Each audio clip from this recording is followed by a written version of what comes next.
Hello दोस्तों, ज्ञान स्रोत एकेडमी के ऑनलाइन प्लेटफॉर्म पर आप सभी का स्वागत है। तो इस वीडियो के अंतर्गत हम कंप्लीट करने वाले हैं मूल मूल अधिकारों के बारे में कंप्लीट जानकारी। तो चलिए स्टार्ट कर सकते हैं। मूल अधिकार। तो सबसे पहले अपन समझेंगे कि अधिकार क्या होता है। तो अधिकारों को दो भागों में बांटा गया है, एक प्राकृतिक अधिकार और एक है विधिक अधिकार। प्राकृतिक अधिकार वे अधिकार जो हमें प्रकृति या ईश्वर द्वारा प्रदान किए गए हैं। इन अधिकारों को राज्य भी नहीं छीन सकता, क्योंकि राज्य का निर्माण ही इन अधिकारों की रक्षा के लिए हुआ है। जैसे स्वतंत्रता का अधिकार, जीवन का अधिकार आदि। विधिक अधिकार वे अधिकार जो राज्य द्वारा मान्यता प्राप्त किसी विधि के द्वारा प्रदान किए गए हैं, उनको अपन बोलते हैं विधिक अधिकार। विधिक अधिकार दो प्रकार के होते हैं। कौन कौन से? एक अधिकार संवैधानिक अधिकार और दूसरे संवैधानिक अधिकार। संवैधानिक अधिकार संवैधानिक अधिकार वे अधिकार होते हैं जो हमें संविधान द्वारा प्रदान किए गए या जिनका उल्लेख संविधान में किया गया है। तथा संवैधानोत्तर अधिकार वे अधिकार होते हैं जो हमें संविधान के बाहर किसी कानून या विधि द्वारा प्रदान किए गए हैं। उन अधिकारों को हम संवैधानिक अधिकार बोलते हैं। जैसे मानव अधिकार अधिनियम। यह अधिनियम सरकार द्वारा संसद द्वारा कानून बनाकर पारित किया गया था, तो ये कानूनी अधिकार है, ना कि अपना संवैधानिक अधिकार। संवैधानिक अधिकार दो तरह के होते हैं। एक मूल अधिकार, जिनके बारे में हम आगे पढ़ेंगे। एक होते हैं गैर मूल अधिकार। तो गैर मूल अधिकार के अंदर कौन कौन से अधिकार होते हैं? जैसे मतदान का अधिकार, संपत्ति का अधिकार और अन्य अधिकार जिनका उल्लेख मूल अधिकारों में नहीं किया गया है, वे सभी अधिकार गैर मूल अधिकार होते हैं। तो सब देखते हैं। सबसे पहले मूल अधिकार क्या है। वे अधिकार जो व्यक्ति के भौतिक अर्थात सामाजिक, आर्थिक, राजनीतिक वो नैतिक, भौतिक वो नैतिक, नैतिक अर्थात आध्यात्मिक और धार्मिक विकास हेतु आवश्यक हैं। तो वे अधिकार जो व्यक्ति के भौतिक वो नैतिक विकास हेतु आवश्यक हैं।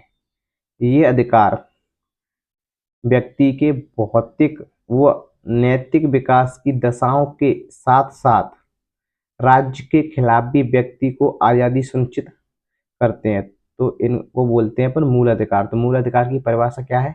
वे अधिकार जो व्यक्ति के भौतिक नैतिक विकास हेतु आवश्यक है, जो भौतिक नैतिक विकास के साथ साथ राज्य के खिलाफ व्यक्ति को आज़ादी सुनिश्चित करते हैं, इनको क्या बोलते हैं आप? मूल अधिकार। भारतीय संविधान में मूल अधिकारों का उल्लेख किया गया है भाग 3 के अंतर्गत। भारतीय संविधान में मूल अधिकारों का उल्लेख कहाँ किया गया है? भाग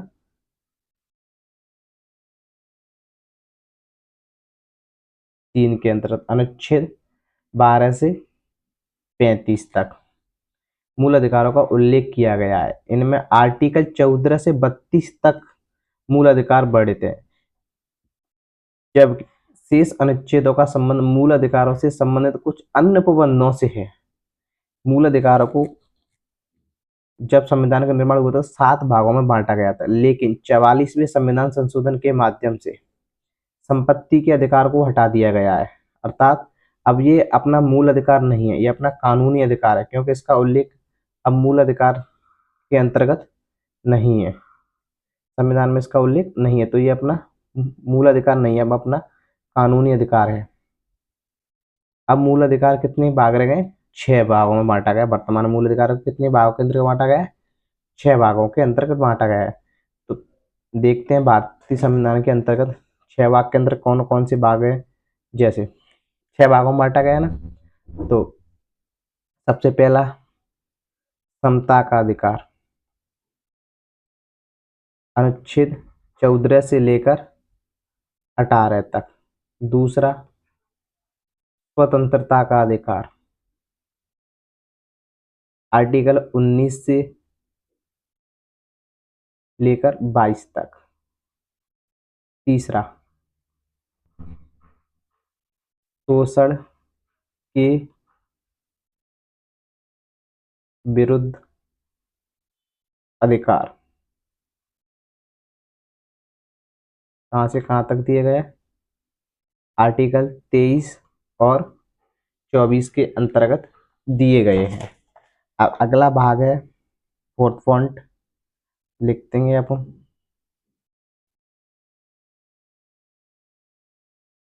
धर्म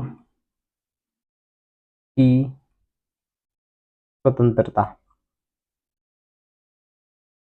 ये कहाँ से कहाँ तक दिया गया है? तो आर्टिकल 25 से लेकर 28 तक इनका उल्लेख किया गया है। अब अगला अपन देखते हैं 5वें नंबर पे क्या है। तो 5वें पॉइंट के अंतर्गत अपन देखते हैं, पहले देखा था समता का अधिकार, तो आर्टिकल 14 से 18 तक।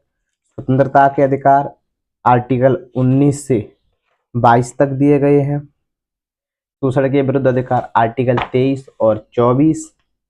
धर्म की स्वतंत्रता का अधिकार 25 से 28 तक दिया गया है। अब 5वां पॉइंट, संस्कृति और शिक्षा संबंधी अधिकार कहाँ से कहाँ तक दिए गए? आर्टिकल 29 और आर्टिकल 30 के अंतर्गत। अब आखिरी बचता है 6वां पॉइंट, संवैधानिक उपचारों का अधिकार। संवैधानिक उपचार आर्टिकल 32 के अंतर्गत 5 प्रकार की रिटें दी गई हैं। इनको आगे अपन समझें तो हमने देखा था कि भारतीय संविधान के अंतर्गत मूल अधिकारों को 6 भागों में बांटा गया। तो सबसे पहले हमने देखा था समता का अधिकार, आर्टिकल 14 से 18 तक। दूसरा स्वतंत्रता का अधिकार, आर्टिकल 19 से 22 तक। शोषण के विरुद्ध अधिकार आर्टिकल 23 और 24। धर्म की स्वतंत्रता का अधिकार आर्टिकल 25 से 28 तक। संस्कृति और शिक्षा के अधिकार आर्टिकल 29 और 30। और आखिरी संवैधानिक उपचारों का अधिकार आर्टिकल 32 के अंतर्गत दिया गया। तो हमने देखा था कि 6 वाक्य अंतर। अब देखते हैं कि समता का अधिकार, राइट टू इक्वलिटी, आर्टिकल 14 से 18 के अंतर्गत इनका उल्लेख किया गया है। तो चलिए अपन देखते हैं कि आर्टिकल 14 में क्या दिया गया है। विधि के समक्ष समता तथा विधियों का समान संरक्षण। तो इसका क्या अर्थ होता है? विधि के समक्ष समता मतलब कानून की नजर में, विधि के समक्ष समता का अर्थ है कानून की नजर में सभी लोग एक समान है। नजर में सभी लोग एक समान है। और दूसरा विधियों के समान संरक्षण मतलब परिस्थिति के अनुसार। अब इसमें तो बता दिया गया विधि के समक्ष समता मतलब कानून सभी के लिए एक समान है। और दूसरा विधियों के समान संरक्षण मतलब विधि के माध्यम से दिए गए अधिकारों पर समान परिस्थितियों में समान व्यवहार किया जाएगा। मतलब समान कानून के तहत सभी व्यक्तियों के लिए समान व्यवहार है। जैसे उदाहरण के लिए आप समझ लीजिए कि कोई दौड़ प्रतियोगिता हो रही है, ठीक है। एक दौड़ की प्रतियोगिता जिसमें 2 लोग भाग ले रहे हैं। एक वो जो शारीरिक रूप से पूर्णतः संपन्न है, जो शारीरिक रूप से संपूर्णतः संपन्न है, इसको बोलते हैं ए। एक व्यक्ति है बी जो शारीरिक रूप से अपाहिज है, मतलब उसका शरीर का कोई अंग है जो, तो आप पैर को लीजिए, इसका पैर पूर्णतः संतुलित मतलब अच्छी तरह से स्वस्थ नहीं है। और एक व्यक्ति जो पूरी तरह से स्वस्थ है, दोनों को एक रेस आयोजित कराई गई और दोनों को इसमें हिस्सा लिया। तो जो पूर्णतः स्वस्थ है तो वो तो दौड़ के आगे निकल जाएगा, और जो दूसरा व्यक्ति है वो दौड़ नहीं पाएगा क्योंकि वो उसके पैर इतने सक्षम नहीं है कि दौड़ दौड़ सके। और जो पहला व्यक्ति शारीरिक रूप से पूर्णतः स्वस्थ है और ये पूर्णतः स्वस्थ नहीं है जो बी है, तो ये तो अन्याय हुआ कि ए और बी में फिर कहाँ समान अधिकार रहे कि इस ये पूर्णतः शरीर से है और ये स्वस्थ नहीं है पूर्णतः, तो ऐसी स्थितियों में विधियों के समान संरचना मतलब परिस्थिति के अनुसार कानून, जैसे समान परिस्थिति, अब दो व्यक्ति हैं ए और बी, अब दोनों ही शारीरिक रूप से सक्षम है और दोनों ही एक दौड़ प्रतियोगिता में भाग लेते हैं और दोनों ही दौड़ते हैं, तो जो फर्स्ट आएगा उसको विनर घोषित किया जाएगा। तो इनमें उनके साथ समान व्यवहार किया गया क्योंकि दोनों की परिस्थिति समान थी, लेकिन इसके अंतर्गत जो शारीरिक रूप से पूर्णतः स्वस्थ नहीं था, अब दो व्यक्ति हैं क और ख जो शारीरिक रूप से पूर्णतः स्वस्थ नहीं है, अब इन दोनों के लिए कोई प्रतियोगिता आयोजित की जाएगी। अब इसमें जो फर्स्ट आएगा उसको विनर घोषित किया है क्योंकि इनके लिए समान परिस्थिति है, दोनों ही एक समान है। तो विधि के समझ समता का अर्थ होता है मतलब कानून के समझ सभी लोग समान, लेकिन विधियों के समान संरक्षण का अर्थ है कि समान परिस्थितियों में समान व्यवहार किया जाएगा।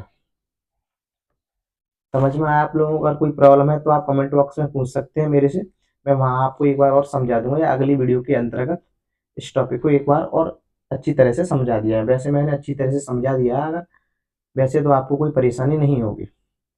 अब अनुच्छेद 15 ये बात करता है धर्म, मूलवंश, जाति, लिंग, जन्म स्थान के आधार पर विभेद का प्रतिषेध अर्थात भेदभाव। किसी व्यक्ति से धर्म, कौन से धर्म का है, कौन से वंश का है, कौन सी जाति का है, लिंग स्त्री पुरुष या जन्म स्थानों का, जन्म कहाँ पर हुआ, इस आधार पर उससे भेदभाव नहीं किया जाएगा। अगर कोई व्यक्ति इन आधारों पर किसी व्यक्ति से भेदभाव करता है तो वो कानूनी रूप से गलत है, आप उसके खिलाफ केस कर सकते हैं। और इसके लिए सरकार ने अलग अलग कानून बनाए हैं, जैसे SC/ST एक्ट हुआ, ऐसे अलग अलग कानून सरकार ने बना दिए हैं। अब अगला आर्टिकल है अनुच्छेद 16 लोक नियोजन के विषय में अवसर की समानता। लोक नियोजन के विषय, ये सरकारी नौकरियों की बात करता है कि सरकारी नौकरियों की मतलब लोक नियोजन के विषय में अवसर की समानता की बात करता है। ये लोक नियोजन के विषय में अवसर की समानता का क्या अर्थ है, तो इसमें 7 आधार बताए गए क्या भेदभाव नहीं किया जाएगा, जैसे धर्म, मूलवंश, जाति, लिंग, धर्म, मूलवंश, जाति, लिंग, वंशक्रम, जन्म स्थान और एक आधार निवास। इन 7 आधारों पर भेदभाव नहीं किया जाएगा। किसी आधार पर ना तो कोई नागरिक अपात्र होगा और ना उसमें कोई विभेद किया जाएगा, केवल 7 आधारों पर ही वर्जित है। अन्य आधार पर विभेद किया जा सकता है, जैसे भाषा,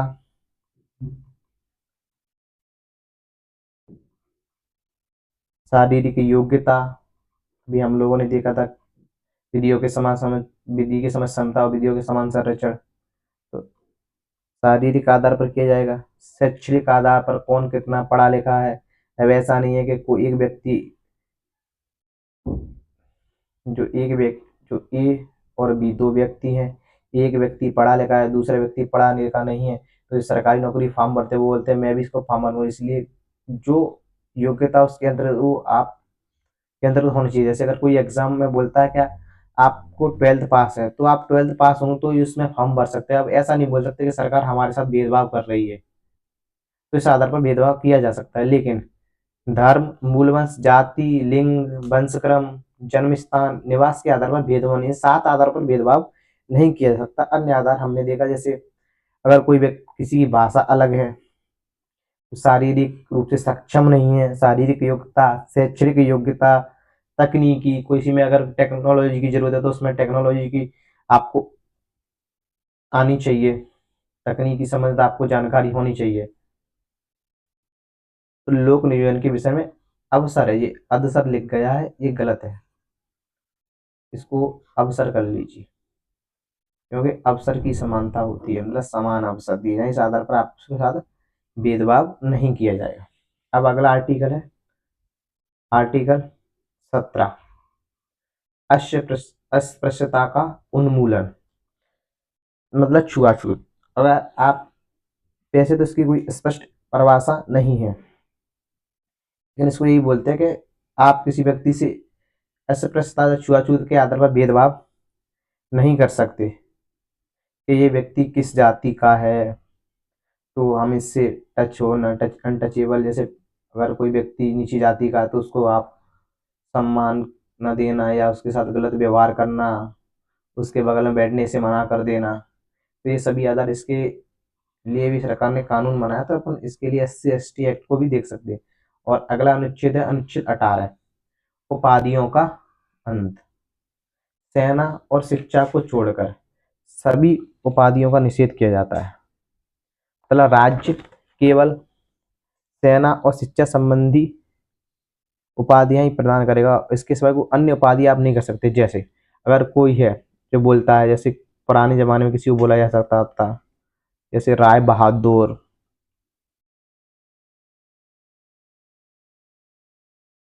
ठीक है, अलग अलग नाम होते हैं जैसे राय साहब, राजा, या अन्य जो भी आप उसको बोलते जमींदार, ये उनकी पहले समय में उपाधि थी। कोई को राय बहादुर की उपाधि दी थी, किसी को राय साहब, कोई राजा, कोई जमींदार होता था, तो अपने नाम के आगे इनका बोलते थे कि जमींदार XYZ, राय बहादुर, ABC, ऐसे उपयोग कर सकते हैं। वर्तमान में आप उपयोग नहीं कर सकते, केवल शिक्षा और वो सेना से संबंधित उपाधि ही आप अपने नाम के आगे लगा सकते हैं, इसके सिवा कोई नहीं लगाएंगे। अगर भारत का कोई नागरिक है तो विदेशी राज्य से कोई उपाधि प्रदान की जाए तो वो स्वीकार नहीं करेगा।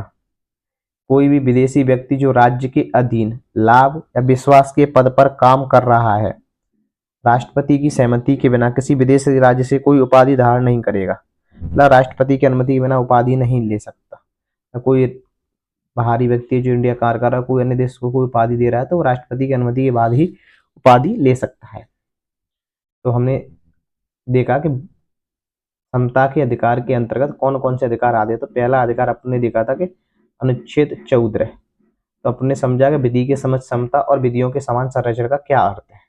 फिर देखा था अपने अनुच्छेद 15, इसमें 5 प्रकार बताए गए। धर्म, मूलवंश, जाति, लिंग, जन्म स्थान के आधार पर भेदभाव नहीं किया जाएगा। फिर अगला आपने देखा था अनुच्छेद 16, जिसमें बताया गया था लोक नियोजन के विषय में अवसर की समानता। ये गलत हो गया है, इसकी जगह पर ये है, यहाँ पर लिखा गया है लोक नियोजन के विषय में अवसर की समान समता। तो हमने देखा कि 7 आधार पर भेदभाव नहीं किया जाएगा। धर्म, मूलवंश, जाति, लिंग, वंशक्रम, जन्मस्थान और निवास के आधार पर भेदभाव नहीं किया जाएगा। अब जैसे शैक्षणिक योग्यता, शारीरिक योग्यता, भाषा, तकनीकी योग्यता, इन आधार पर भेदभाव किया जा सकता है, जो हमने समझा था कि कैसे। फिर आपने देखा था अनुच्छेद 17, अस्पृश्यता का उन्मूलन। अस्पृश्यता का उन्मूलन किया जाता है, तो हमने इसका भी अर्थ समझा था। अगला अपन लोगों ने देखा था उपाधियों का अंत, तो शिक्षा और सेना को छोड़कर सभी उपाधियों को निषिद्ध किया गया है। अब अपन देखते हैं स्वतंत्रता का अधिकार। पहला भाग, पहला पॉइंट कंप्लीट कर लिया। दूसरा पॉइंट की स्वतंत्रता का अधिकार, इसके अंदर कौन कौन से आर्टिकल आते हैं? अनुच्छेद 22 से लेकर अनुच्छेद 19 से लेकर 22 तक के आर्टिकल आते हैं। तो अपन सबसे पहले देखते हैं अनुच्छेद 19। अनुच्छेद 19 को बोलते हैं अभिव्यक्ति और अन्य स्वतंत्रता, इसको बोलते हैं वाक्य अभिव्यक्ति की स्वतंत्रता। तो इसके अंतर्गत अभिव्यक्ति की स्वतंत्रता, कैसे प्रकार की स्वतंत्रता दी गई? 6 प्रकार की स्वतंत्रताएं दी गई हैं। तो पहली स्वतंत्रता है भाषण एवं अभिव्यक्ति की स्वतंत्रता। इसके अंतर्गत आप बोलकर, लिखकर या कहीं प्रकाशित कर अपने विचारों को व्यक्त कर सकते हैं, भाषण या अभिव्यक्ति स्वतंत्रता। लेकिन जो स्वतंत्रता दी गई है, जितने भी अपनों को अधिकार दिए गए, ये ऐसा नहीं है कि इनमें कोई युक्तियुक्त निर्बंध नहीं है।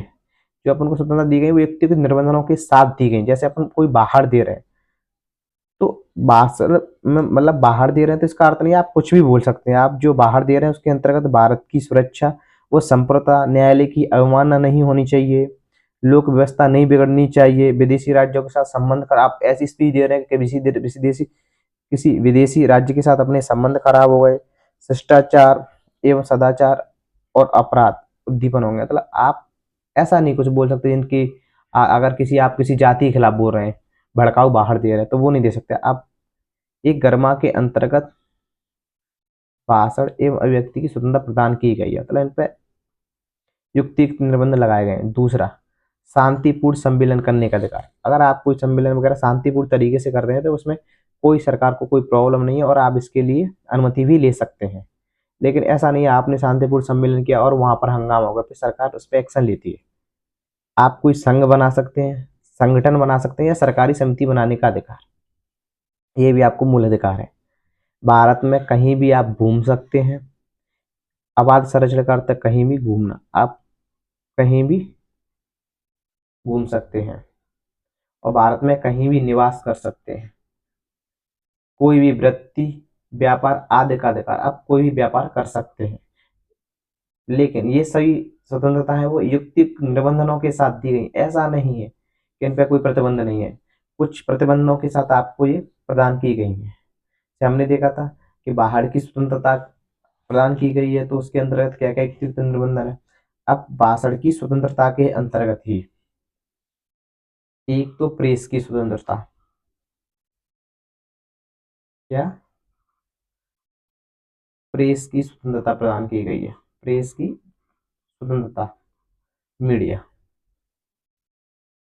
दूसरा, सूचना का अधिकार।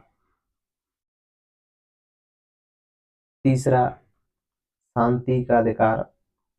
अन्य प्रकार की स्वतंत्रताएं हैं जो अनुच्छेद 19 के 6 प्रकार की स्वतंत्रता दी गई। उनमें से जो पहले प्रकार की स्वतंत्रता बाहरी व व्यक्ति उसकी स्वतंत्रता के अंतर्गत ही आती है। तो हम लोगों ने देखा था कि आर्टिकल 19 के अंतर्गत कौन कौन सी स्वतंत्रता प्रदान की गई है। अब अपन देखते हैं कि अनुच्छेद 20 में क्या दिया गया है। तो अनुच्छेद 20 कहता है अपराधों के लिए दोष सिद्धि के संबंध में संरक्षण की बात करता है। अपराधों के लिए दोष सिद्धि के संबंध में संरक्षण की बात करता है। तो इसके लिए क्या क्या अपन को सुरक्षा दी गई, जैसे इसमें 3 प्रकार की बात कही गई कि आपने कोई अपराध किया है तो उसके लिए आपको भूतलक्षी,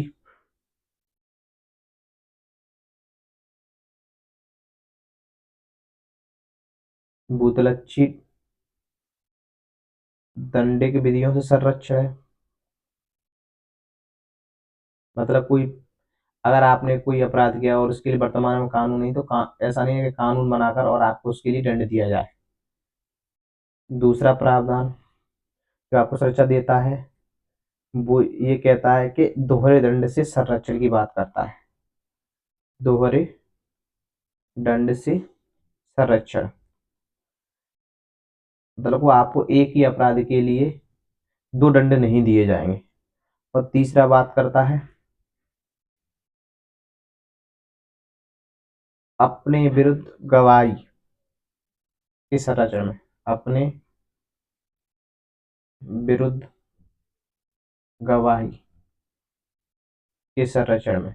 यह 3 प्रकार के अधिकारों की बात करता है। अपराधों के दोष सिद्धि के संबंध में संरक्षण 3 प्रकार संरक्षण देता है। पहला, भूतलक्षी दंडिक विधियों से संरक्षण। दूसरा, दोहरे दंड से संरक्षण।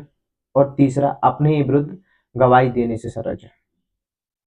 अब भूतलक्षी का मतलब हमने समझा था कि वर्तमान में कोई कानून नहीं है उसके लिए अपने अपराध कर दिया है तो ऐसा नहीं है कि आपको कानून बनाकर उसके लिए दंडित किया जाए। दूसरा, दोहरे दंड से सुरक्षा मतलब एक ही अपराध के लिए आपको 2 दंड नहीं दिए जा सकते। और तीसरा, अपने विरुद्ध गवाही देने की सुरक्षा, आपकी अपनी विरुद्ध गवाही मान्य नहीं की जाएगी न्यायालय में कि मैंने ये अपराध किया है, उसके लिए अलग से सबूत देने होंगे। और अगला आर्टिकल है आर्टिकल 21, प्राण एवं दैहिक स्वतंत्रता का अधिकार। इस आर्टिकल के अंतर्गत सबसे ज्यादा स्वतंत्रताएं प्रदान की गई जैसे जीवन जीने का अधिकार, गोपनीयता का अधिकार, स्वच्छ पार। इसके अंतर्गत पहले जीवन जीने का अधिकार, गोपनीयता का अधिकार, पर्यावरण संरक्षण का अधिकार, स्वच्छ वातावरण का अधिकार, सोने का अधिकार, निजता का अधिकार। आपको सब एक चीज ध्यान रखना है, वो है अनुच्छेद 19, वो अनुच्छेद 21 के अंतर्गत क्या प्रदान की गई, निजता का अधिकार।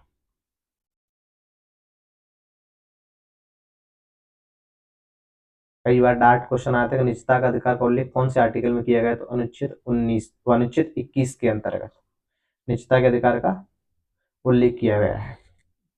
अगला आर्टिकल है अनुच्छेद 21, प्राथमिक शिक्षा मतलब 6 वर्ष से लेकर 14 वर्ष तक की आयु का शिक्षा का अधिकार, पूर्व विद्यालय शिक्षा का अधिकार मतलब 6 वर्ष से लेकर 14 वर्ष तक निःशुल्क शिक्षा प्रदान की जाएगी। इसको कौन से आर्टिकल, इसको कौन से संविधान संशोधन के माध्यम से जोड़ा गया, 86वें संविधान संशोधन के माध्यम से जोड़ा गया। तो कौन से संविधान संशोधन, 86 कब हुआ था, 2002 के अंतर्गत। अब अगला देखते हैं, कुछ दशाओं में गिरफ्तारी और निरोध संरक्षण। तो पहले अपने अपराधों की संरक्षण में देखा था, दूसरा है गिरफ्तारी की संरक्षण में आपको कौन कौन से संरक्षण प्रदान की जा सकती। तो हमने उसमें देखा था कि अपराधों के संबंध में 3 थे, आपको भूतलक्षी दंडिक विधियों से संरक्षण था, अपने विरुद्ध गवाही देने से संरक्षण था, और दोहरे दंड से संरक्षण था। इसके अंतर्गत भी 3 प्रकार के संरक्षण प्रदान किए गए हैं। कौन कौन से, आपको अपनी गिरफ्तारी जानने का अधिकार, अपनी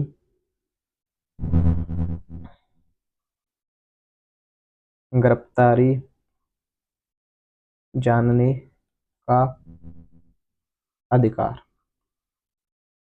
दूसरा अपनी पसंद का वकील करने का अधिकार, अपनी पसंद का वकील, और तीसरा 24 घंटे के अंदर मजिस्ट्रेट के समक्ष प्रस्तुत, 24 घंटों के अंदर मजिस्ट्रेट के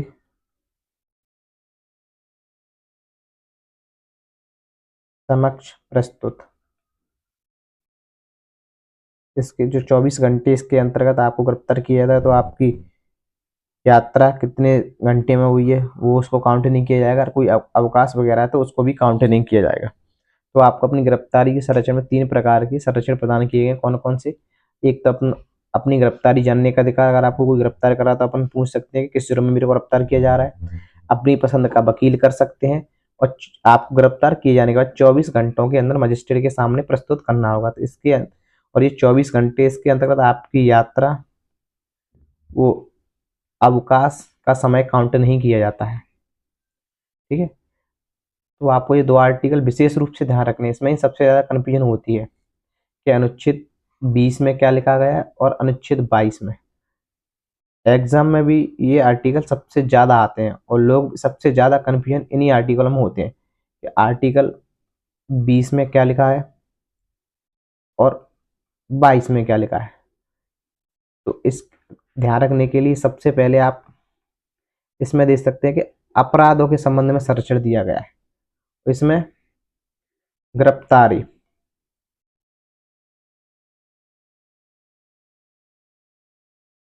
क्या गिरफ्तारी के संबंध में संरक्षण दिया गया है।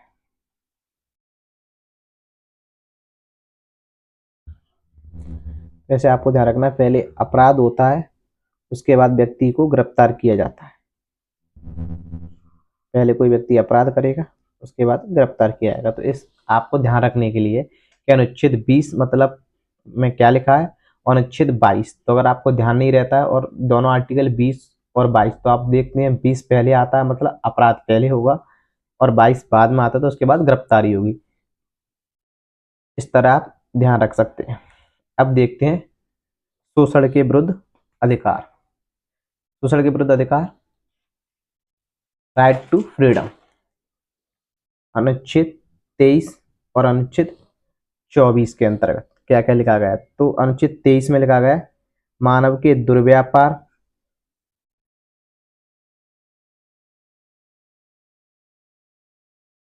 बलात्श्रम तथा बेगार का प्रतिषेध।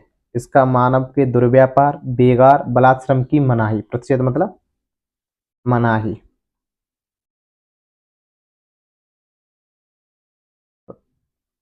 दूसरा है कारखानों आदि में बच्चों के नियोजन का प्रतिषेध। मतलब जो 14 वर्ष से कम आयु के बच्चे हैं ना, 0 से लेकर 14 वर्ष से कम आयु के बच्चे हैं, किसी भी कारखाने में कार्य नहीं कर, किसी भी काम में उनको आप नहीं लगा सकते। कारखाना वगैरह काम करते रहते नहीं, ये कोई बच्चा घर के छोटे मोटे काम कर रहा है तो उसके लिए भी आप उसको उसके परिजनों के खिलाफ आपने वो रिपोर्ट लिखवा दी। ऐसा नहीं, 14 वर्ष से 0 से 14 वर्ष का कोई बच्चा किसी कारखाने वगैरह में कार्य कर रहा है तो आप उस कारखाने के खिलाफ कार्रवाई करवा सकते हैं। और एक बार देखते हैं अनुच्छेद 23 का क्या है। मतलब मानव के दुर्व्यापार मतलब मानव को खरीदा वो बेचा नहीं जाएगा, महिलाओं का व्यापार नहीं किया जाएगा, उनकी खरीद बिक्री नहीं किया जाएगी, वेश्यावृत्ति भी इसमें शामिल है। आप वेश्यावृत्ति को वो भी खुलेआम नहीं कर सकते, वेश्यावृत्ति कहीं हो रही तो आप उसके खिलाफ भी रिपोर्ट लगवा सकते हैं। पहले चलती थी देवदासी प्रथा,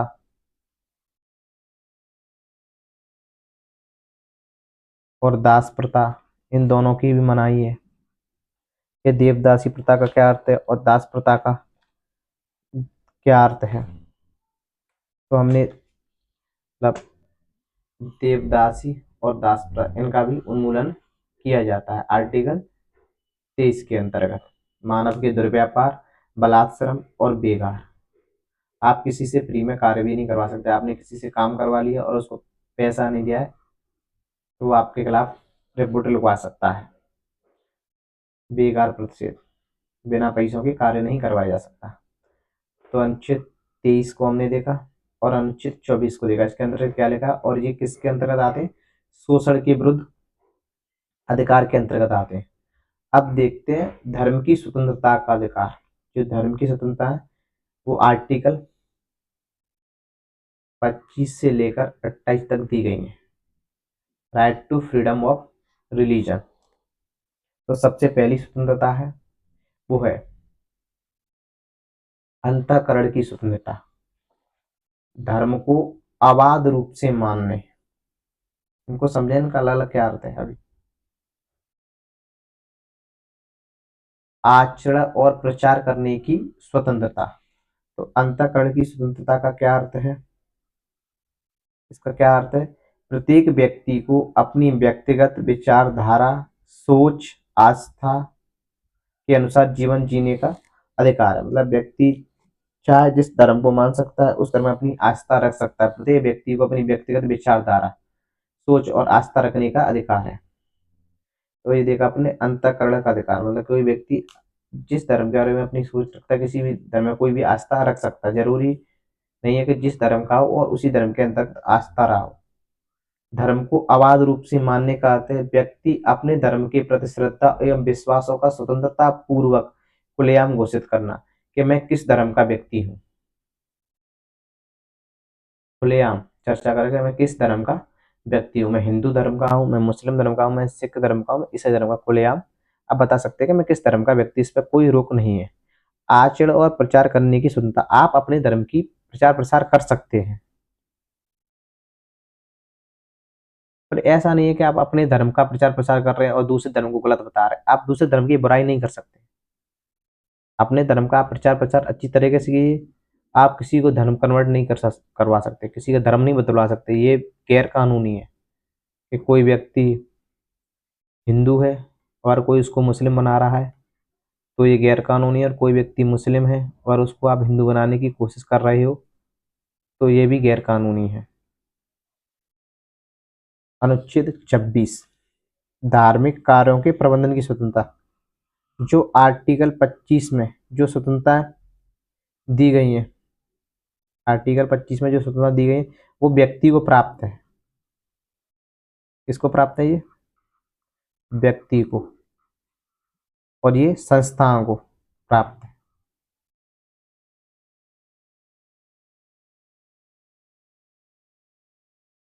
हर व्यक्ति का कोई धर्म है तो उसकी संस्था भी होगी, तो उनकी संस्थाओं को भी ये अधिकार दिए गए हैं। आप अपनी धर्म की संस्था का स्थापना कर सकते हैं, उसका पोषण वगैरह कर सकते हैं, मतलब उसके लिए आप पैसा दे सकते हैं। और जो धार्मिक संस्था उसके पास चल नहीं, धार्मिक संस्था के पास चल वो अचल संपत्ति भी हो सकती है। मंदिर वगैरह होते हैं ना, उनके पास रुपया पैसा जमीन वगैरह होती है, तो उस मंदिर की हो सकती है। अगला आर्टिकल है अनुच्छेद 27। किसी धर्म की अभिवृद्धि के लिए कर नहीं देने की स्वतंत्रता।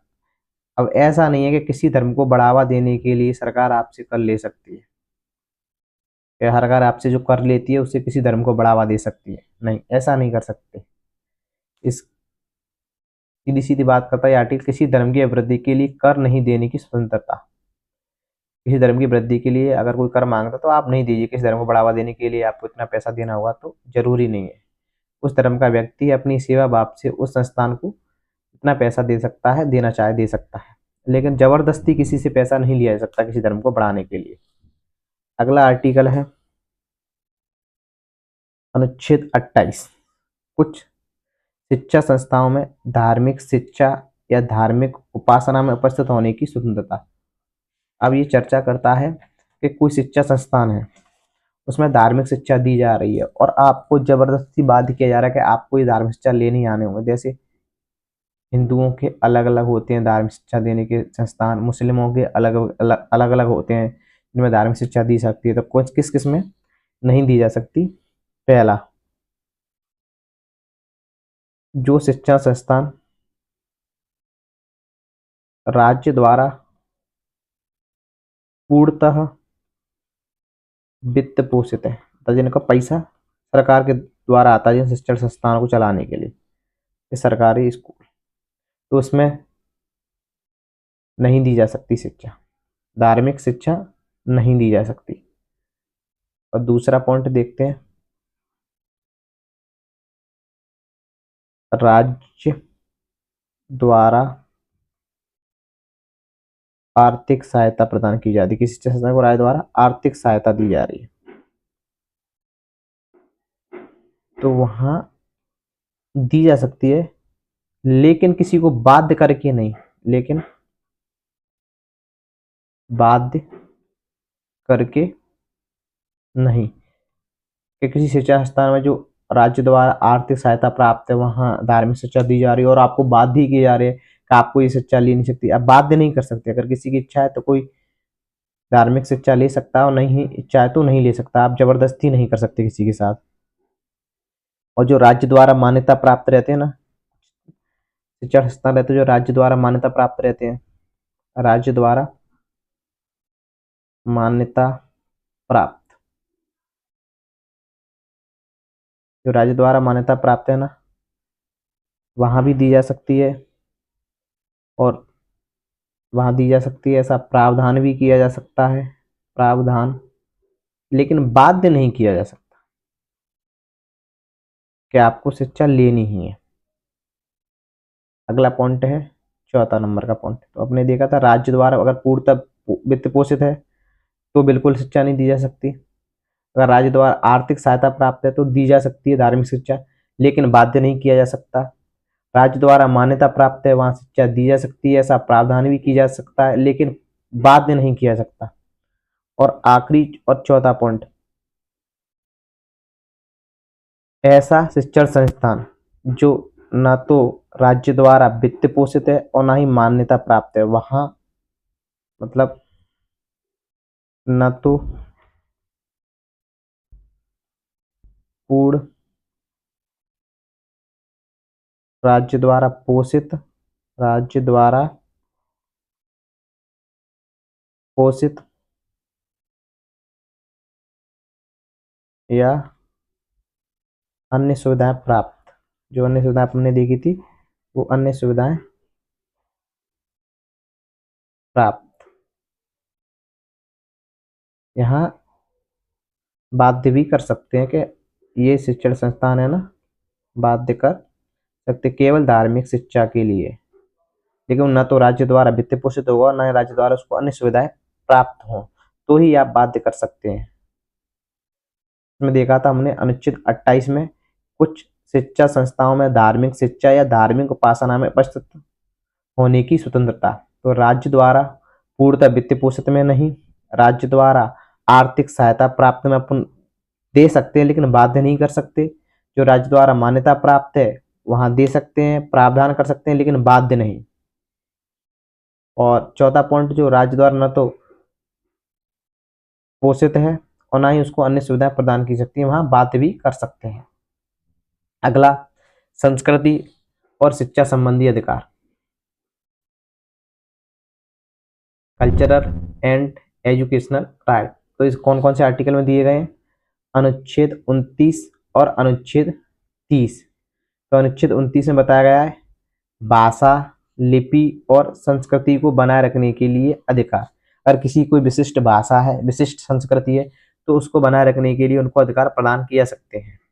जैसे जनजाति लोग जो पहाड़ों में रहते हैं, उनकी अपनी विशिष्ट भाषा होती है, अपनी उनकी अपनी विशिष्ट अपनी उनकी अपनी विशिष्ट भाषा होती है, विशिष्ट संस्कृति होती है, तो उसको बचाए रखने के लिए उनको अधिकार प्रदान किए जा सकते हैं। राज्य द्वारा पोषित या राजनीति द्वारा सहायता प्राप्ति में, मतलब राज्य उनको पैसा वगैरह भी दे सकता है उसके लिए। किसी भी शिक्षा संस्थान प्रवेश की किसी भी नागरिक को केवल धर्म, मूलमत, जाति, भाषा इनमें से किसी आधार पर वंचित नहीं किया है। केवल दो आधार है, उनकी विशिष्ट भाषा होनी चाहिए और विशिष्ट लिपि। जो जनजाति वगैरह उनकी अपनी विशिष्ट भाषा होती है, विशिष्ट संस्कृति होती है, उसको बनाए रखने के लिए अधिकार उनको प्रदान किए गए हैं। अब अगला है, ये चर्चा है ना, ये अल्पसंख्यक वर्ग के लिए, क्योंकि उनकी अपनी विशिष्ट भाषा, विशिष्ट लिपि, संस्कृति होती है, तो ये सब उसके लिए चर्चा की गई है। अब अगला अनुच्छेद है अनुच्छेद 30। तो अनुच्छेद 30 बात करता है शिक्षा संस्थानों की स्थापना और प्रशासन करने का अल्पसंख्यक वर्गों का स्थान। जो अल्पसंख्यक वर्ग है वो शिक्षा संस्थानों की स्थापना कर सकते हैं और उनका प्रशासन भी कर सकते हैं। शिक्षा संस्थाओं को सहायता देने में राज्य किसी धर्म या भाषा के आधार पर किसी भी अल्पसंख्यक वर्ग के साथ भेदभाव नहीं करेगा कि इनको अलग से सुविधाएं दी जा रही हैं और इनको अलग से सुविधाएं नहीं दी जा रही हैं। धर्म या भाषा के आधार पर अल्पसंख्यक वर्गों को अपनी रुचि के अनुसार संस्थाओं की स्थापना और प्रशासन करने का अधिकार, यही अधिकार दिया गया है। ऐसा नहीं कि राज्य किसी धर्म या भाषा के आधार पर भेदभाव करेगा, नहीं, अल्पसंख्यक वर्ग के भेदभाव नहीं करेगा। तो विशिष्ट ये दोनों प्रावधान है, ये अल्पसंख्यक वर्ग के लिए ही है। पहले में उनकी भाषा और लिपि की चर्चा की गई, दूसरे में वो शिक्षा संस्थान वगैरह बना सकते हैं और उनको चला सकते हैं, इसकी चर्चा की गई है। अब छठवां पॉइंट है संवैधानिक उपचारों का अधिकार, जो आर्टिकल 32 में दिया गया है। सबसे महत्वपूर्ण और सबसे इंपोर्टेंट आर्टिकल, जिसमें 5 प्रकार की रिटें दी गई हैं। ये कौन सी रिट का क्या मतलब है? तो पहला है बंदी प्रत्यक्षीकरण, आप इनका इंग्लिश नाम भी ध्यान रखिएंगे। पहला है बंदी प्रत्यक्षीकरण, बंदी प्रत्यक्षीकरण, हेबियस कार्पस। क्योंकि कई बार एग्जाम में ना इंग्लिश नाम ही आता है, हिंदी नाम नहीं आता, तो आपको इसका इंग्लिश नाम भी ध्यान रखना होगा। बंदी प्रत्यक्षीकरण का क्या अर्थ होता है? इसको बोलते हैं सशरीर प्रस्तुत करना।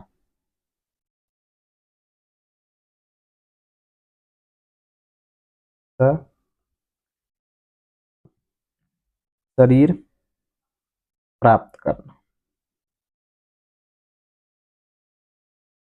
ठीक है। सशरीर प्राप्त करने का मतलब क्या होता है? किसी व्यक्ति को बंदी बना लिया गया है तो उसके खिलाफ ये रिट जारी की जा सकती है कि उस व्यक्ति को सशरीर प्रस्तुत किया जाए। दूसरा है परमादेश, जिसको बोलते हैं मैंडेमस। परमादेश का क्या होता है? हम आदेश देते हैं। हम आदेश देते हैं। किसी भी चीरट है ना, जो किसी लोक प्राधिकारी या संस्था को आदेश देने के लिए किया जाता है, मतलब किसी संस्था को आदेश दे सकते हो, सरकारी है उसके में परमादेश मतलब हम आदेश देते हैं। इसका तीसरा है वो है प्रतिषेध, जिसका अर्थ होता है रोकना। प्रतिषेध का क्या अर्थ होता है? रोकना। तो कोई न्यायालय, जैसे सुप्रीम कोर्ट या हाई कोर्ट, जो अधीनस्थ न्यायालय है, वो न्यायालय अपने अधिकार क्षेत्र के बाहर कोई निर्णय दे रहा है तो उसको रोक सकता है। इसमें चर्चा की गई है। अब अगला है उत्प्रेषण।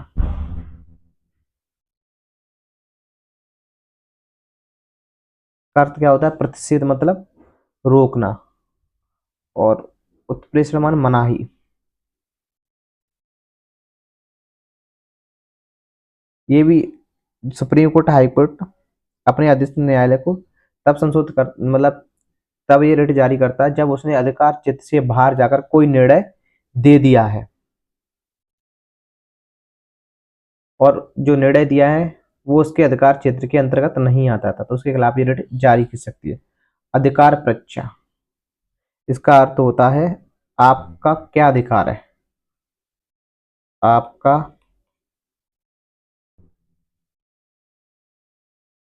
प्राधिकार क्या है। मतलब आप किसी पद पर हैं, तो आप बताइए कि कौन से अधिकार से आप इस पद पर हैं। आप सरकारी परीक्षा दे के आए हैं, मैंने परीक्षा पास की, उसके बाद आप पद पर हैं। जैसे वर्तमान में घोटाले वगैरह होते हैं, तो कोई किसी पद पर पहुंच जाता है, उसके खिलाफ जांच बैठती है, तो उससे पूछा जाता है आप किस अधिकार से इस पद पर है। तो इसका अर्थ होता है अधिकार परीक्षा, मतलब आपका प्राधिकार क्या है।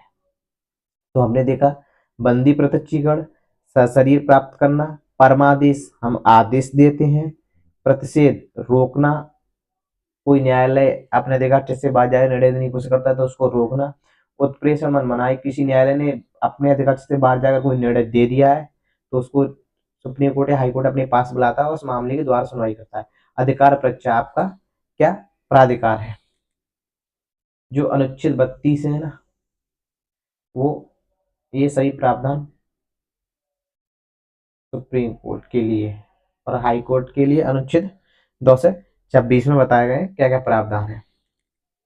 तो हमने सभी अनुच्छेदों को अच्छी तरह से देख लिया। अगर आपके कुछ अनुच्छेद रह गए हैं, जैसे हमने अनुच्छेद 14 से स्टार्ट किया था समता के अधिकार से, तो आर्टिकल 12, आर्टिकल 13, फिर यहाँ 32 पे खत्म कर दिया, तो 33, 34 और 35, ये आपके 5 आर्टिकल रह गए जिनकी चर्चा अभी हम करेंगे, क्योंकि मूल अधिकार है ना, उनका विशिष्ट उल्लेख 14 से 32 तक ही किया गया है।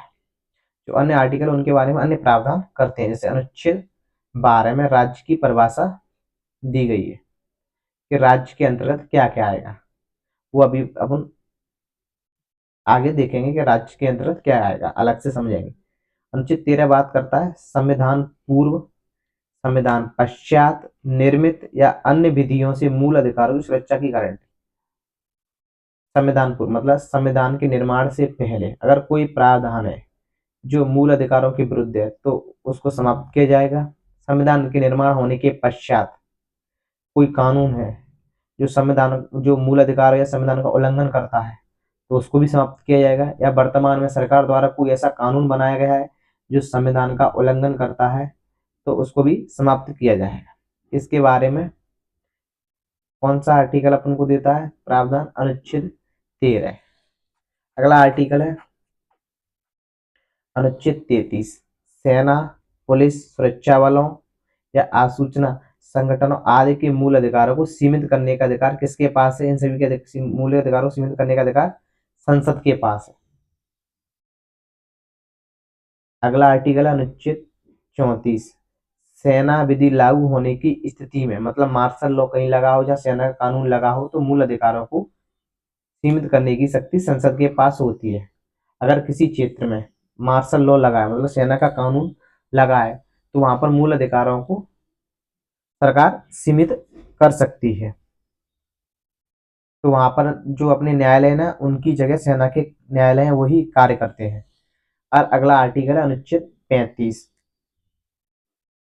इसमें बताया गया है अपराध घोषित किए कार्य को दंड निर्धारित करने तो विधि बनाने की स्वतंत्रता।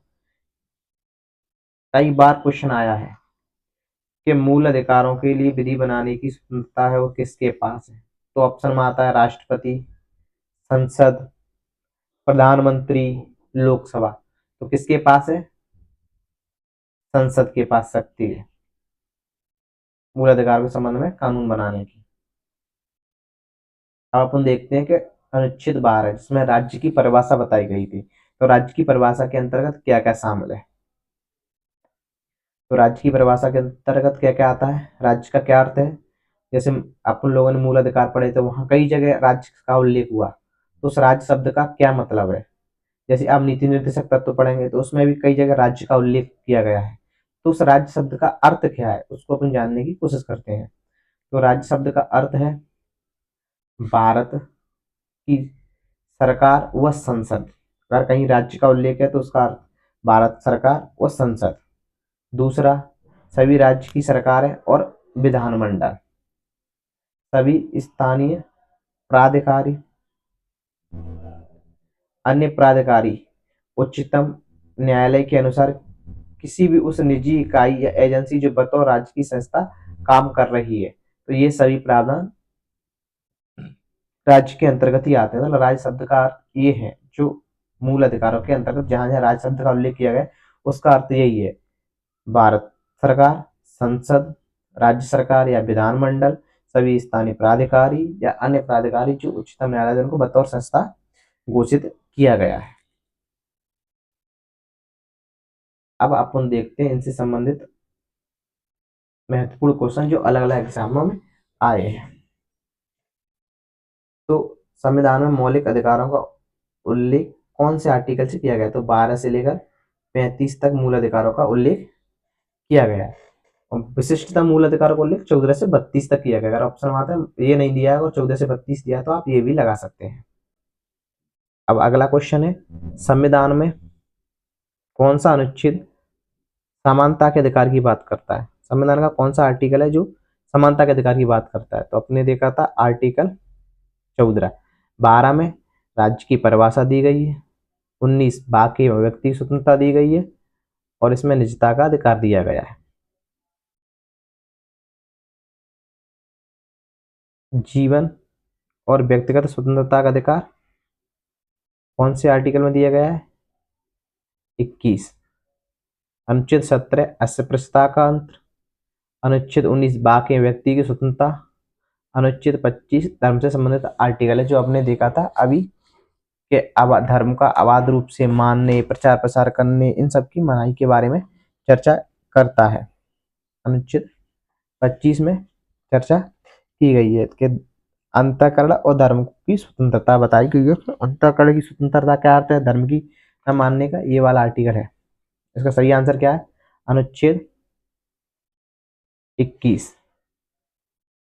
अब अगला आर्टिकल है अनुच्छेद 17 का संबंध किससे है? अस्पृश्यता का अंत, समानता का अधिकार 14, धर्म की स्वतंत्रता 25 और शोषण के विरुद्ध अधिकार आर्टिकल 23 या 24 में लिखा गया है। अगला मौलिक अधिकारों को निलंबित करने का अधिकार। मौलिक अधिकारों को निलंबित किया जा सकता है केवल आपातकाल की परिस्थिति में ही किया जा सकता है। ऐसा नहीं किसी परिस्थिति में आप मूल अधिकारों को निलंबित कर दें, केवल आपातकाल की स्थिति में ही मूल अधिकारों को निलंबित किया जा सकता है। और अनुच्छेद 20 और 21 को किसी परिस्थिति में निलंबित नहीं किया जा सकता। भारतीय संविधान में शिक्षा का अधिकार अनुच्छेद 21A। अनुच्छेद 19 बाकी व्यक्ति स्वतंत्रता। अनुच्छेद 32 संवैधानिक उपचारों का अधिकार और अनुच्छेद 45 ये नीति तत्वों से संबंधित है। संविधान का हृदय एवं आत्मा कौन से किसे कहा गया है? अनुच्छेद 32। इसके अंदर क्या दिया गया है? संवैधानिक उपचारों का अधिकार। मौलिक अधिकार किस भाग में दिए गए? संविधान के भाग 3 में। मौलिक कर्तव्य भाग 4 क में। नीति निर्देशक तत्व भाग 4 के अंतर्गत दिए गए। भारतीय संविधान में कुल कितने मौलिक अधिकार हैं, कितने नहीं भाग हैं इसकी जगह, तो कितने भागों में मौलिक अधिकारों को बांटा गया है, तो वर्तमान में कितने, 6। अगर देखेंगे कि जब संविधान का निर्माण हुआ उस समय 7, क्योंकि संपत्ति के अधिकार को 44वें संविधान संशोधन के माध्यम से हटा दिया गया था। अनुच्छेद 19 किस अधिकार की बात करता है, स्वतंत्रता के अधिकार की बात करता है। समानता का अधिकार आर्टिकल 14, सांस्कृतिक और शैक्षणिकता का अधिकार अभी अपन ने देखा था 29 और 30, और संवैधानिक उपचारों का अधिकार 32। अगला क्वेश्चन है, कौन सा अनुच्छेद भारतीय नागरिकों को धार्मिक स्वतंत्रता प्रदान करता है, तो हमें देखा धार्मिक स्वतंत्रता से चर्चा कहाँ की है, आर्टिकल 25 में। अनुच्छेद 19 में अपन ने देखा था कि निजता का अधिकार, अनुच्छेद 29 शोषण के विरुद्ध वो अपन को वो क्या बोलते हैं, सांस्कृतिक शैक्षणिक अधिकार प्रदान करता है। अनुच्छेद 32 संवैधानिक उपचारों का अधिकार, रेट अनुच्छेद 32 भी अपन ने देख लिया था कि अनुच्छेद 21 में क्या है, 17 में क्या है, तो बार बार चर्चा करने की जरूरत नहीं है। अनुच्छेद 21 अनुच्छेद 23 किससे संबंधित है, तो 23 और 24 शोषण के विरुद्ध अधिकार हम लोगों ने देखा, बाल श्रम वाला, धार्मिक स्वतंत्रता और शिक्षा का अधिकार सभी देख लिए कौन से आर्टिकल में दिया गया और ऊपर भी चर्चा कर ली। अनुच्छेद 24 का संबंध किससे है, बाल श्रम, 14 वर्ष से कम आयु के बच्चे। अब अनुच्छेद 15 का संबंध किससे है, भेदभाव। अपन ने देखा था 5 प्रकार की स्वतंत्रता, कौन कौन से, धर्म, लिंग, जाति, भाषा, जन्म स्थान के आधार पर भेदभाव नहीं किया जाएगा। लोकतंत्र की आत्मा कौन से आर्टिकल को कहा गया है, आर्टिकल 32। आर्टिकल 32 में क्या दिया गया, संवैधानिक उपचारों का अधिकार। अगला आर्टिकल है, मौलिक अधिकारों का प्रवर्तन कौन करता है, मतलब लागू कौन कर सकता है, हम सर्वोच्च न्यायालय और उच्च न्यायालय में जाके इनको लागू करवा सकते हैं। अनुच्छेद 30 का संबंध किससे है, अपन ने देखा था कि अनुच्छेद 29 और 30 अल्पसंख्यकों के सांस्कृतिक और शैक्षणिक अधिकार की बात करता है। भाषा और लिपि 29 और 30 उनकी संस्थानों की चर्चा की गई है। अनुच्छेद 22 का संबंध किससे है, तो चलिए आप बताइए कि अनुच्छेद 22 का संबंध किससे है, तो स्वतंत्रता का अधिकार। अब आपको सोचेंगे स्वतंत्रता का अधिकार तो आर्टिकल 19 में दिया गया, नहीं, ये बताया गया भाग स्वतंत्रता का अधिकार आर्टिकल 19 से 22 तक है, तो 22 का संबंध किससे होगा, स्वतंत्रता के अधिकार से। और बेसिकली 22 में क्या दिया गया है, गिरफ्तारी व निरोध के संबंध में संरक्षण, और आर्टिकल 20 में अपराधों के बारे में बताया गया है, और आर्टिकल 22 गिरफ्तारी के बारे में बताता है। सबसे ज्यादा कंफ्यूजन इन दो आर्टिकल के अंतर्गत ही होता है। इसमें बताया संविधान में सबसे पहले कितने मौलिक अधिकार थे, तो मौलिक अधिकार बताया, भाग की चर्चा की, कितने भाग थे, तो बताइए 6 या 7, तो आप लोगों को लगेगा 7 इसका आंसर गलत है, नहीं सही है, क्योंकि सबसे पहले बात की जा रही है, तो जब संविधान का निर्माण उस समय 7 थे, वर्तमान में 6 हैं, लेकिन 44वें संविधान संशोधन के द्वारा हटा दिया गया, तब 6 रहे, तो करेक्ट आंसर होगा 7। अगला क्वेश्चन है कि अनुच्छेद 29 किससे संबंधित है, तो अभी अपन लोगों ने देखा था ऊपर भी किससे संबंधित है, सांस्कृतिक और शैक्षणिक अधिकार से। मैदानी उपचार 32, 25, शिक्षा 21 का। अनुच्छेद 18 क्या समाप्त करता है, उपाधियों का अंत।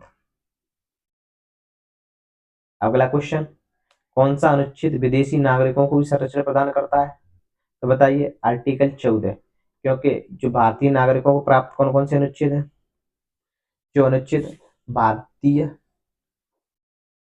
जो केवल भारतीय नागरिकों को प्राप्त है, नागरिकों को प्राप्त है, आर्टिकल 15,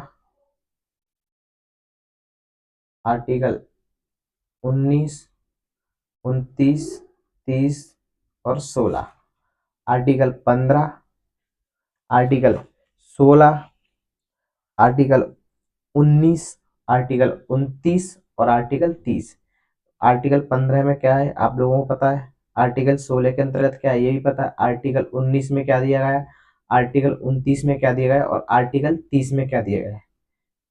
अगर क्वेश्चन आता है कि भारतीय नागरिकों को कौन कौन से अधिकार प्राप्त है, मूल अधिकार। तो ये केवल भारतीय नागरिकों को प्राप्त है, विदेशी नागरिकों को प्राप्त नहीं है। ये 5 आर्टिकल है केवल भारतीय नागरिकों को प्राप्त है। एक क्वेश्चन और आता है जिसको बोलते हैं स्वर्णिम त्रिभुज।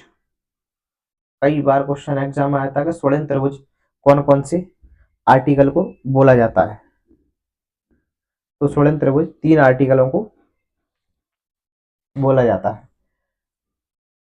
आप बताइए कि वो 3 आर्टिकल कौन कौन से हैं, वरना आखिरी में हम इस सवाल का जवाब दे देंगे कि वो कौन कौन से आर्टिकल है। चलिए अब आगे देखते हैं कौन कौन से क्वेश्चन है। तो अपना मैंने आपको बोला था कि आपको इंग्लिश नाम याद रखना है, तो देखिए आगे ना, हेबियस कॉर्पस। अब बताइए किस अधिकार से संबंधित है। संवैधानिक उपचारों के अंतर्गत किसके अंदर 5 प्रकार की रिटें पड़ी थी, उसमें से पहले नंबर की रिट थी, उसका क्या था, हेबियस कॉर्पस। हम लोगों ने पढ़ा था ना अभी कि पहले प्रकार की रिट है उसका नाम क्या है, हेबियस कॉर्पस। इसका हिंदी नाम बंदी प्रत्यक्षीकरण। अब अगला देखते हैं, इस अनुच्छेद के अंदर भाषा के आधार पर भेदभाव वर्जित है। तो अपन लोगों ने पढ़ा था कि अनुच्छेद 15 में बताया गया है भाषा के आधार पर भेदभाव वर्जित है। आर्टिकल 13 में क्या चर्चा की गई है, आर्टिकल 13 में बताया गया है विधि। आर्टिकल 15 5 प्रकार की बताता है कौन कौन से आधार पर भेदभाव नहीं किया जा सकता। आप लोग कमेंट बॉक्स में बताइए। अगला क्वेश्चन है, आखिरी क्वेश्चन, संविधान में मौलिक अधिकार किस भाग में दिए गए हैं। तो भाग 3 के अंतर्गत दिए गए, क्योंकि जो भाग 2 है वो नागरिकता की बात करता है, भाग नागरिकता की चर्चा करता है, भाग 3 में मूल अधिकार दिए गए हैं, भाग 4 में नीति निर्देशक तत्व दिए गए, और भाग 5 है वो संघ से संबंधित है। तो इस प्रकार हम लोगों ने 25 क्वेश्चन जो अलग अलग एग्जाम में आए थे वो कंप्लीट कर लिए थे। अभी मैंने पहले आपसे क्वेश्चन पूछा था कि स्वर्णिम त्रिभुज की संज्ञा कौन कौन से आर्टिकल को दी गई है। तो आपको पता है आर्टिकल 14, आर्टिकल 19 और आर्टिकल 21, इन तीनों आर्टिकलों को स्वर्णिम त्रिभुज बोला जाता है। क्या बोला जाता है, स्वर्णिम त्रिभुज बोला जाता है। तो इस प्रकार हमारे मूल अधिकारों वाला टॉपिक होता है कंप्लीट। वीडियो थोड़ी ज़्यादा लंबी हो गई है, लेकिन हमने हर प्रावधान को अच्छी तरीके से समझा है। आपका कोई भी डाउट नहीं बचा होगा। अगर आपका कोई भी डाउट है तो आप कमेंट बॉक्स में पूछ सकते हैं। आप इस वीडियो को अच्छी तरह से समझकर और जो पॉइंट मैंने बताए उनको अच्छी तरह से ध्यान रखेंगे तो आपका किसी भी एग्जाम में कोई भी क्वेश्चन गलत नहीं होगा। अगर आप संविधान का पूरा सिलेबस कंप्लीट करना चाहते हैं तो इसके लिए मैंने एक अलग से प्लेलिस्ट भी बना दी है, और आप इसके लिए हमारे चैनल को फॉलो कीजिए, सब्सक्राइब कीजिए हमारे चैनल को, और बेल आइकन को भी दबा दीजिए। जब भी मैं वीडियो डाला करूँगा तो आपको आपका नोटिफिकेशन आपके पास पहुँच जाएगा, तो आप वीडियो देख सकते हैं। धन्यवाद।